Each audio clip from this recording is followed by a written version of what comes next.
Hey students, it's Professor Wilson here. I'm going to be going over your first exercise. I want to go over some of the instructions, how to set up your brushes, and how to get started on this project. And be able to hopefully give you some valuable advice that will help you knock this one out of the park. So of course, first thing you probably will want to do is head over to Blackboard. You're wanting to jump into your course content, head over to exercises, exercise 1, and you'll see your instructions as well as the sample image. Down here at the very bottom, you'll see this is where the assignment will actually go once you're all done. So you'll want to go ahead and save this image. You can right click and select Save Image. And then we'll want to take a look at our instructions here. So we're going to create a Photoshop canvas. It's going to be square 2000 by 2000 pixels. So we can go ahead and start with that. We're going to paint the reference image, use the one brush for the entire painting, and then we're going to save this as a PDF and then upload that to Blackboard. So I'm going to go ahead and click over here. So I've already brought this into Photoshop, so we'll be coming back to this one. So right now I'm going to go up to File at the top, select New, and I'm going to create a brand new document here. So let's go ahead and name this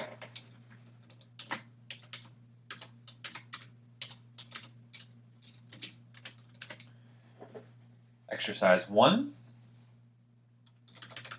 Width is going to be 2000. Make sure we're set to pixels. You can see that right here. Height to 200 pixels. 2000 pixels. A resolution won't matter since we're predefining it, but resolution of 150 can be a good reference marker. And then from there, we're just going to go ahead and hit Create. And now we have our canvas. So I'm going to go up here, make sure check my workspace. I'm going to switch this over to painting, which is going to be similar to what you all have. We already talked about the arrangement of some of these palettes and how that works. Kind of getting everything to where you need it to be. So I'm going to drag this at the top, and I'm just going to move these icons over to the sidebar here. Now, you're probably going to see some strange things in my Photoshop. As mentioned in class, I have a couple special plugins that I use. So you'll see things like the Coolest color wheel. Coolest color wheel, of course, you can always just double click on your swatch and you can pick your colors that way.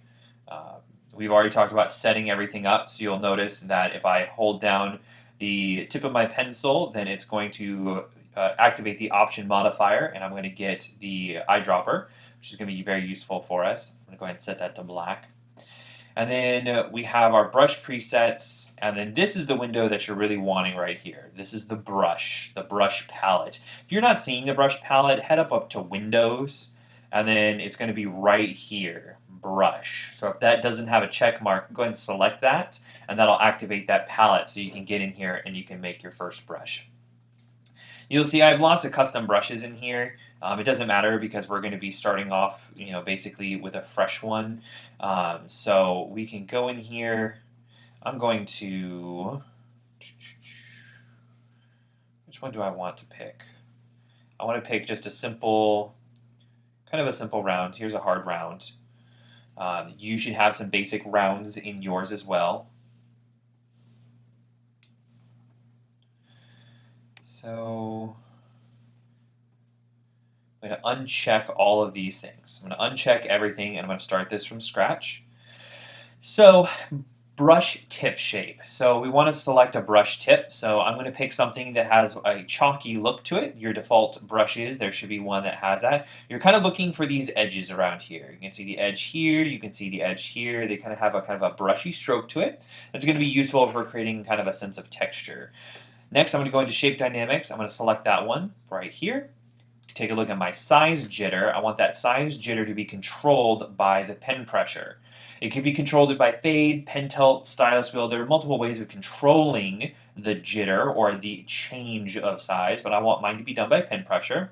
This is your stroke preview window. So you can see on the far left and the far right, that represents a light hand, while the center represents a heavy hand. So heavier the hand, the thicker it's going to be. I don't like it tapering off this thin, so I tend to increase my maximum diameter, usually to around 50 or so percent.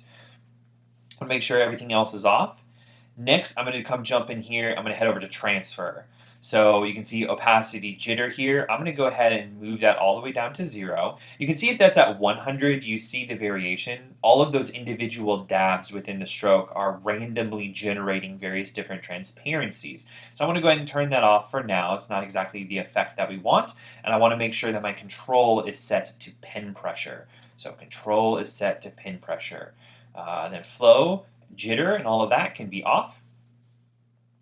Next, I'm going to head over to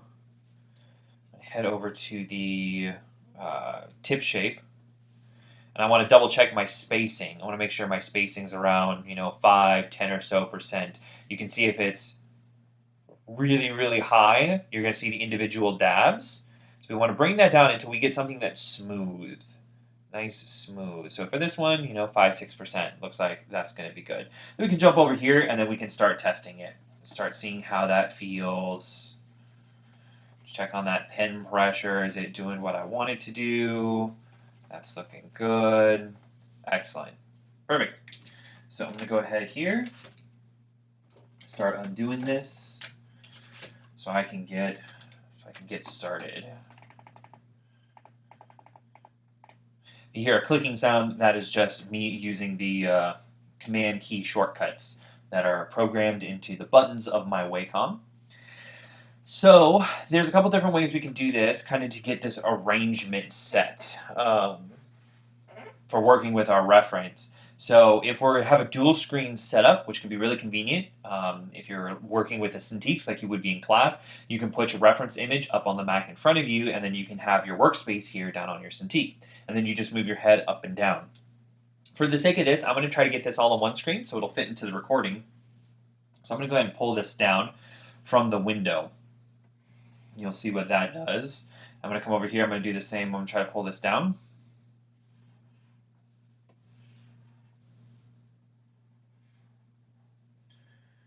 And let's see if it will let me keep both up at the same time. There you go. So you can see I can now have both up at the same time. Now I'm left-handed, so you'll see all of my stuff is over here on the right. So I'm going to bring my drawing, everything's to the left. All of my palettes are on the left. So I'm going to bring my drawing also to the left. I'm going to put my source here to the right. So this way I can get started. There we go. It's looking good. So I'm going to go ahead, undo all of this. I'm going to hit Command O to make sure that I kind of fill out that space as much as I can. Scale this one down. There we go.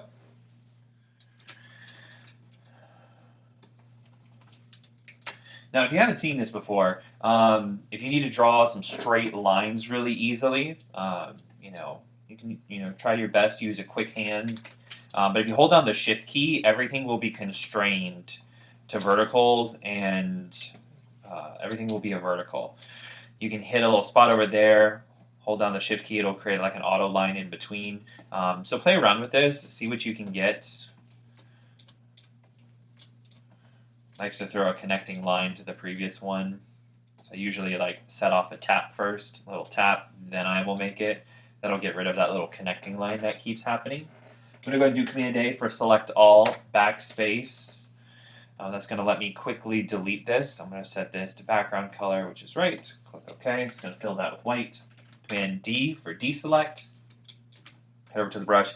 Now we can kind of start drawing this. I'm going to take a look at the space that we have here. I can measure that real quick with my stylus. 1, 2, 3. That's at about the 1/3 mark. So I'm going to come over here, kind of make a quick line, check my measurements. 1, 2, 3. That's looking pretty good right there.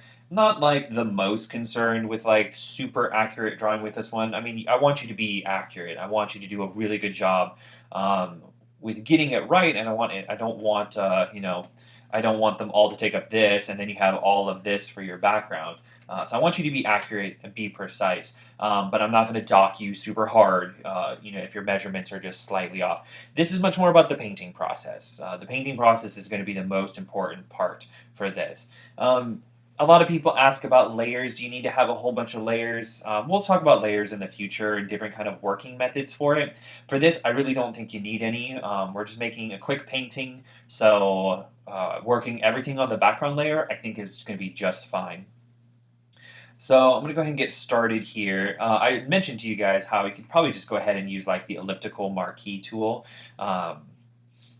Actually, let me do one thing. I'll do one thing here to kind of show you how some of the layers can be used. I'm going to go ahead and select new layer. That's like the little post-it note icon down here at the bottom. And I've grabbed the marquee tool, which is up here. Normally it's under rectangle. If you hold the cursor down on it, you'll go to the elliptical marquee. I'm going to hold down the shift key. And while I hold down the shift key, that's going to constrain my proportions. Otherwise, I get these wonky ellipses. So I'm going to go ahead and hold down my shift key. That's going to give me a nice circle. I'm going to kind of check the proportional size of everything and get that into place. Then I can use the letter V to go to my move tool. Let's see. Nope, I'm going to go to select. And I should have an option in here to transform the selection. So what this allows me to do is to move the actual selection and not what is being selected. Most of the time we use a marquee tool to create a selection, and then we're transforming the actual the actual drawing. In this case, I'm actually going to be transforming the selection itself. And this just lets me move this into place. So I'm looking over here, seeing how much of the sphere is on top, how much of the sphere is on bottom. So it's not going to be perfectly even. It's definitely more on the bottom side. I'm looking at how much space is here at the bottom. So I'm going to go ahead and make this a little bit larger so there's a little bit less space. Make sure I hold the shift key. A little bit less space, definitely too much space over here, so let's go ahead and slide this over. You can see I have it constrained again. Again, it's all just holding shift. Holding shift lets you constrain those proportions really conveniently. Now that I have that, I'm going to go ahead and select confirm up here at the top with the check mark. Select that, hit over to my brush, and that is going to be the letter B. And then I'm going to go ahead and increase my brush size. You do that with the left and right brackets. You can also right click and you can see your size in here. And I'm going to come in, I'm just going to fill this in. I'm going to just fill it in generic.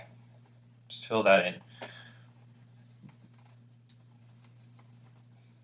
I can eyedrop, grab kind of like a medium gray. Get that in here. So you can see something's weird happening. You see that as I paint, it's building up and building up. Even though I've highlighted this light gray, it's building up darker and darker. That is this right here. So just like layers can be set to modes, here the brush has been set to the multiply mode. So I need to switch this back to normal. So if you see something wonky like that, that is a good chance that's probably what's going on. So I'm going to go ahead and get back in here, paint this back down. I'm just filling this. Just quick and easy, quick and dirty, filling that in. And we're good. I'm going to deselect, Command D. I'm going to lock that down real quick while I draw everything else. So you can see I just have the circle there. Circle's in place. Okay, next I'm going to do a new layer. We can name these layers by double clicking on them. So there's sphere. Next, I'm going to go ahead and do the cube next. Cube. Now the cube, well, we can't cheat as much, so we're going to have to go ahead and we're going to draw this out. So I'm going to lower this down. I'm going to go ahead and select a black over here in my swatches, and I'm going to draw this. So look over here, checking the bottom. We can pull a plumb line down straight from our ruler. That's a convenient little tool we can use. See where all of this is lining up, kind of top and bottom. See how that looks. Come over here. So definitely below. So I want to come below. Seeing how far over this point is, I kind of want to get where that point is. So I can check a measurement here real quick. 1, 2, 3, maybe about 3.5. Come over to this side. You can't see me, but I'm actually measuring with my stylus here, right on my Cintiq screen. 1, 2, 3. A little bit more. 1, 2, 3. About 3.5. So I'm kind of getting about this area in here, kind of down here or so.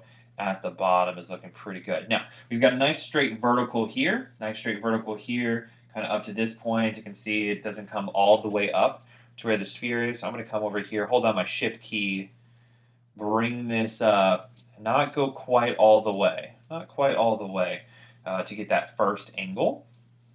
I'm looking at the distance here, distance here, distance here. So probably somewhere in about, I don't know, maybe this zone here.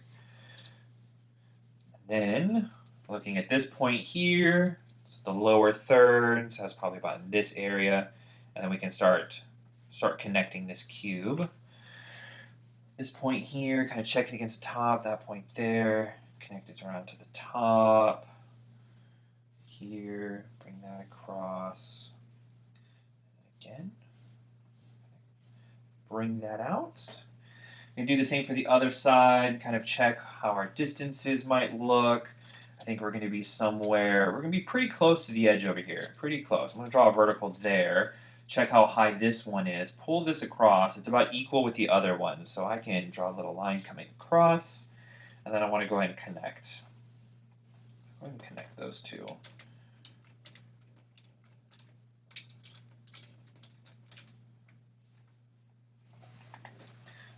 Try to get a good angle here with my pen.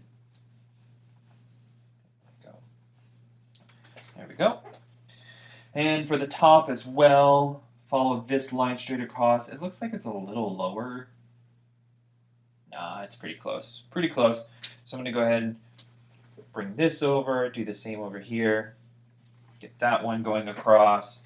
Now I need this top point. The top point is pretty significantly higher than the other ones. We can measure this, kind of check it. I'm going to take the height of this in here and compare it to this height here, since I already have that height over here. So let's go ahead and take that 1, 2, 3, maybe about 1/4. It's probably about that distance here from here to here. So 1, 2, 3, about 4. So that distance there, we kind of can pull up a similar distance there. And let's see if we can finish off this cube.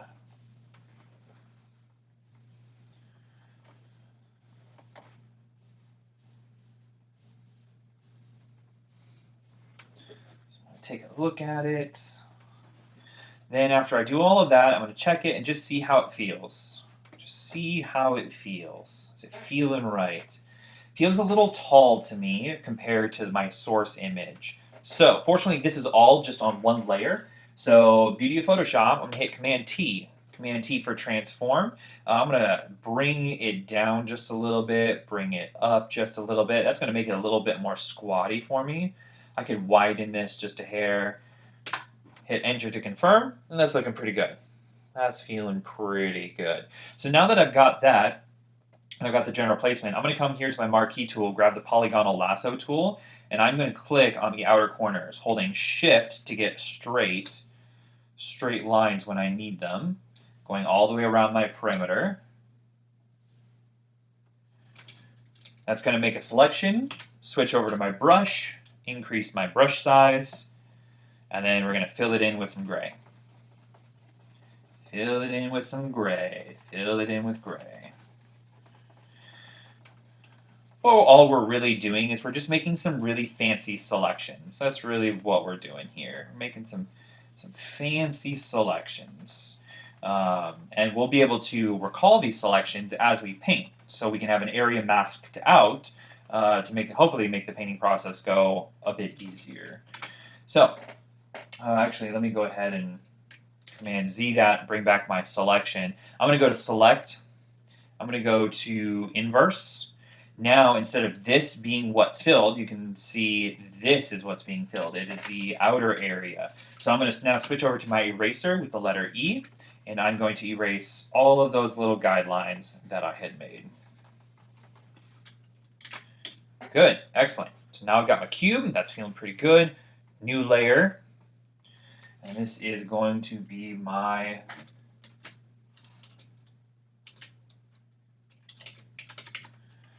cylinder. Go ahead and grab my brush again. It's also the letter B. Shrink that back down.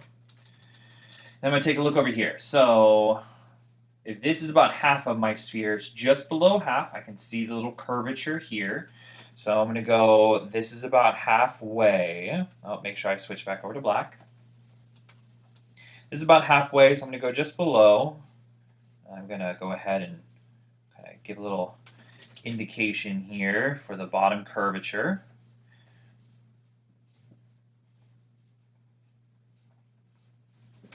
Clean that up in a bit.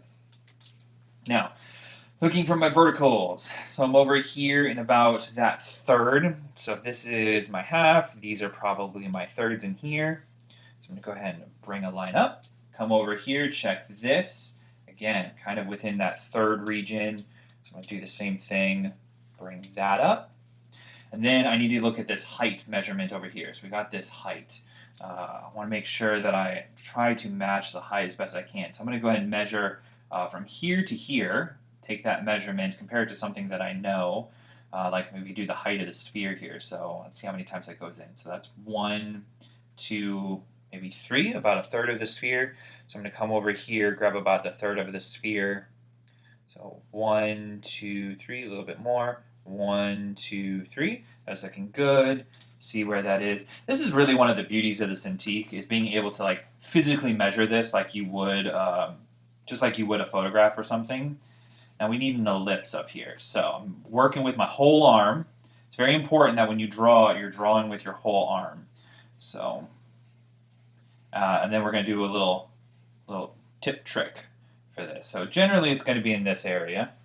So I'm going to go ahead and I'm going to grab my eraser, gently erase some of this. Go back to my brush. I'm going to go ahead and grab that ellipse tool here. And we're going to go ahead and create an ellipse in that general area. I want to look at the height of the ellipse. This is very important. So notice how squatty and how short this ellipse is. This is much too long. So we're going to go up to that selection again. We're going to go to transform selection, and let's shrink that selection down. We want to make sure that we keep that in check. Align it up with our edges here. That's going to give us the top of the cylinder pretty well. So I'm going to go ahead and confirm that. And since we're making everything gray, basically, we can just go ahead and get this painted in. Get that painted in. Select, inverse, erase. Erase the other stuff here that we don't quite need. And switch back to brush. And now we can add to this selection. So we can come here. Let's use, say, the lasso tool. So I'm going to hold down the Shift key. You'll see the plus sign appear. So plus sign. That's going to allow me to add. So very carefully, I want to make a selection. I think there's actually maybe an even easier way of doing this. Let's do instead, let's go ahead and do a rectangle. Let's add a rectangle. So let's do that. That's going to get us our edges. Now let's go all the way down to the bottom. Except that didn't add. Oh, that's because I still have my selection inverse. You see the dancing ants around the perimeter? That's what's throwing me off. So let's go ahead and go back to our selection. Let's re-inverse that. Now you'll see they're gone up here and they're working over here. So go ahead and hold down my Shift key. Bring that down. Bring that down, lining up the sides. Okay, that's good. Now I need to get rid of these guys. So that's where I'm going to go ahead and switch over to my lasso tool. And instead of doing the Shift key, I'm going to use the Alt key. And that's going to let me actually cut this out. Cut that out, switch back to the Shift key. So you can make pretty refined selections doing this. Adding and subtracting, adding and subtracting. Until you get just the selection that you're looking for. So this one is all straight. This one is a totally straight one. So I'm going to hold down and switch to the polygon, again with the Alt key selected, so I can do a negative. Select, select, select, select. Cut that right on out. And now we have our nice selection. So we can go ahead and paint, fill that selection in, fill that in. all that in. So you can see you can't just go straight to the selection. You really need to do a little bit of the drawing process first. So now I'm going to go ahead and deselect. I'm going to grab my eraser tool here. Grab my eraser tool. I'm going to delete and erase out some of these excess lines that we're not going to need. Delete some of this here. I can go ahead and use my eraser to kind of carve out. Let me use that to kind of carve out my curve that I want here at the bottom. It's looking pretty good. I think this will work for us. Now we could do one little thing here. We could set the cylinder to the bottom.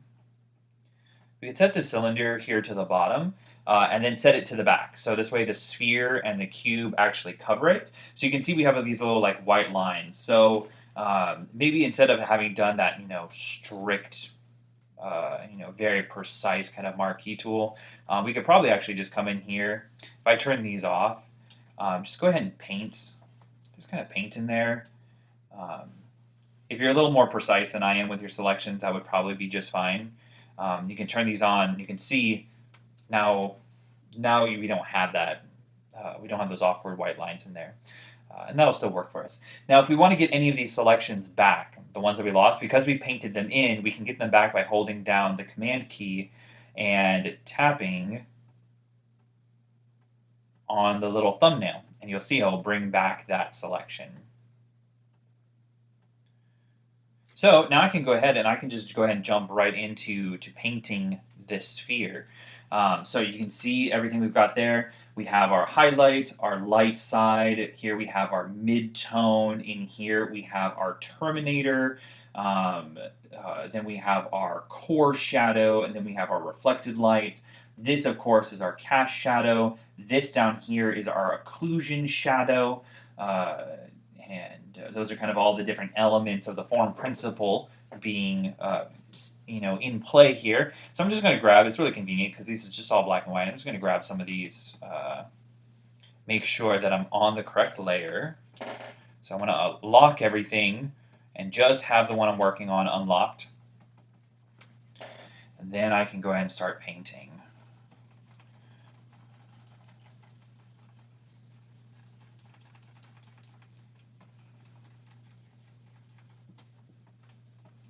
First, I'm going to delineate light side and shadow side. That's my first step.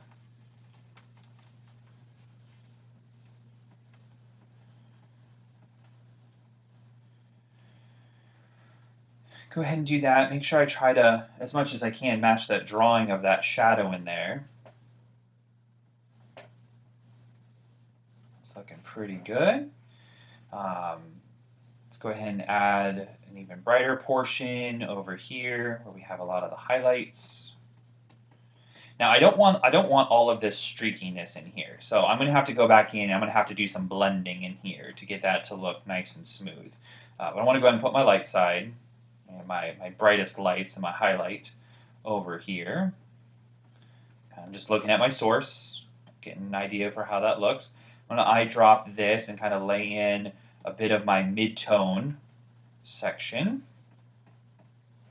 Now I need something a touch darker, especially for the Terminator. Get that Terminator in there, and then we can lay down some reflected lights. Now there's a rule to the form principle, so this is very important that you keep an eye on this. Nothing on the shadow side should ever be as light as anything on the light side. And nothing on the light side should ever be as dark as anything on the shadow side. That's very important. That's the form principle. Now that I've got this all basically blocked in, now I just want to start softening. And so I'm just going to eyedrop and paint, eyedrop and paint, eyedrop and paint. And I'm just going to keep softening this. So a little texture can be a great thing. So don't be afraid of having a little texture in your painting. There's nothing wrong with that. We want texture. We don't want this to look synthetic. That would be not good. So letting the medium does its own thing. So you got to think about it. If you're working in an oil painting, it's going to have a certain kind of texture to it because you're working with a stick that has some hair on the end of it that you're dipping into some oil mixed with pigment. That's just going to have its own special little look to it. So don't be afraid of the texture. Just make the texture work for you. Make sure it's doing what it is that you want it to do. So I can reintroduce a few darker tones in here. And I'm just going to go ahead and just kind of paint through this. Something you can also keep in mind as you're going is don't be afraid to increase and decrease your brush size. That can be a really great way of kind of helping to work that softening effect as you're going, as you're learning, kind of learning the blending process here, and how to blend these things together. That's really what you're doing. You're just you're learning how to mix paints, essentially. So I can come in here now and I can use a much bigger brush and kind of soften out that texture now that I've got it more worked in. And I'm not just going all in one direction either. I'm trying to break up that directional look as well.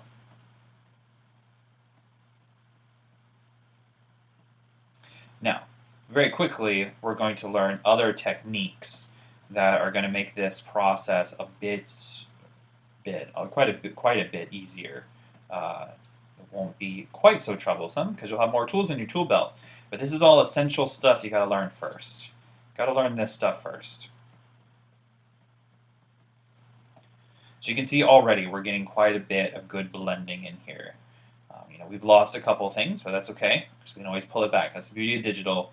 You can always bring stuff back very easily. So use a light hand, go in some different directions. Try to blend that all together really well. So find those little in-betweens to make your own gradients in there. Go ahead and see if I can bring back a little bit of that Terminator very carefully.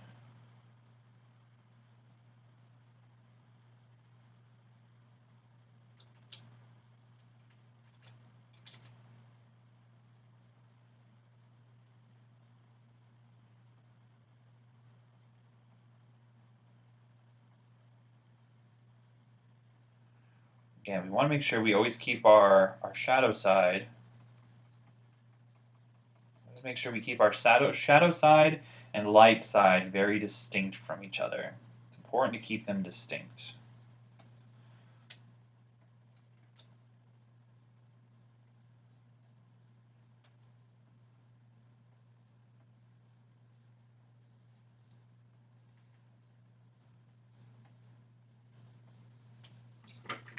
So that's looking pretty good. Pretty good in here. Just kind of looking for areas that have some really harsh edges in there and see how I can go about breaking some of those up.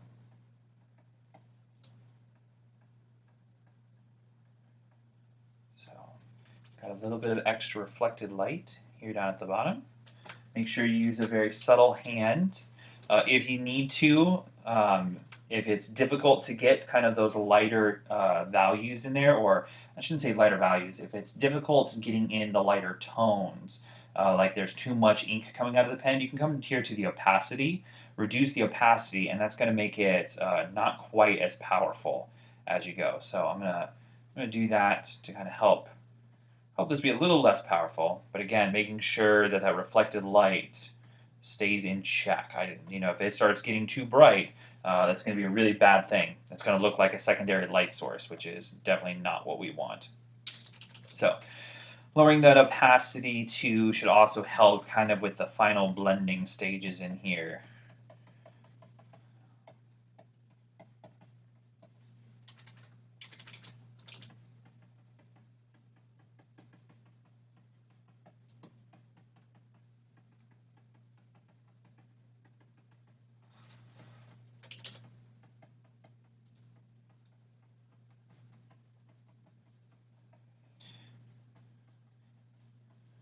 Okay, checking the quality of that edge is important. because I want to make sure that I keep my edges, right. If it's a soft edge or if it's a firm edge, a lost edge, a soft edge, all of those different things. So it's pretty firm edge going around that sphere. So I want to make sure I preserve that.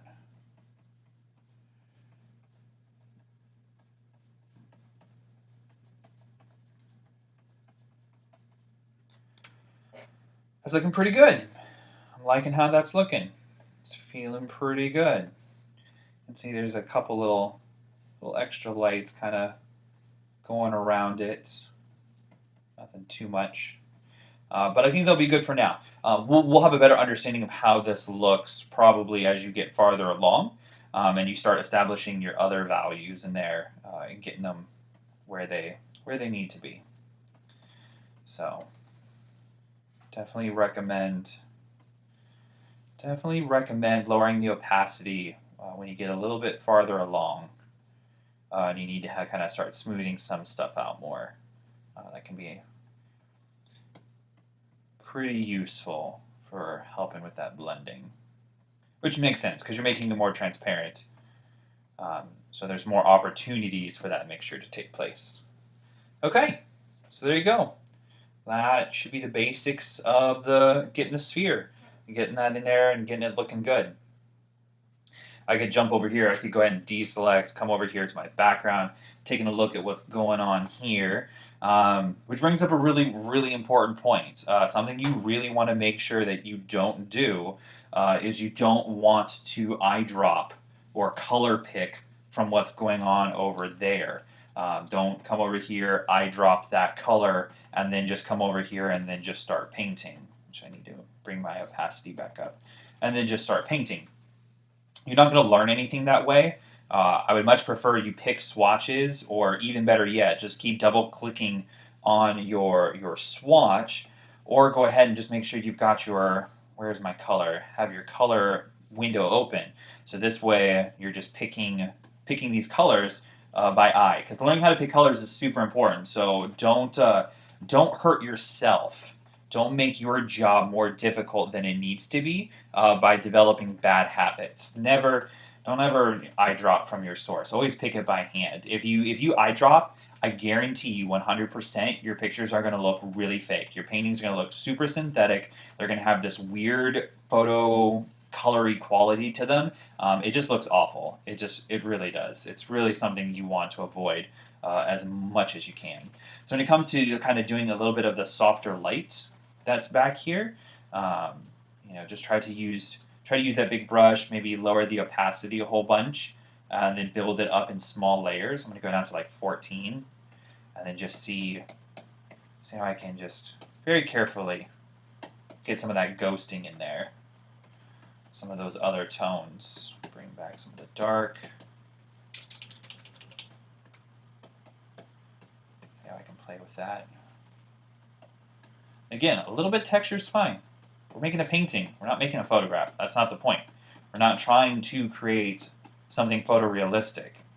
We're creating a painting study. So we want it to be aesthetically pleasing. That's the goal. We want to create something attractive. There you go. So already getting this dark value in there is already kind of helping me see what's going on in here. So I'm feeling like it's maybe a little light overall now that I've got this darker tone in here. So I can go ahead and switch back to the sphere, Command key, click on the thumbnail, bring back that selection. We could cheat a little bit, do Command L for levels.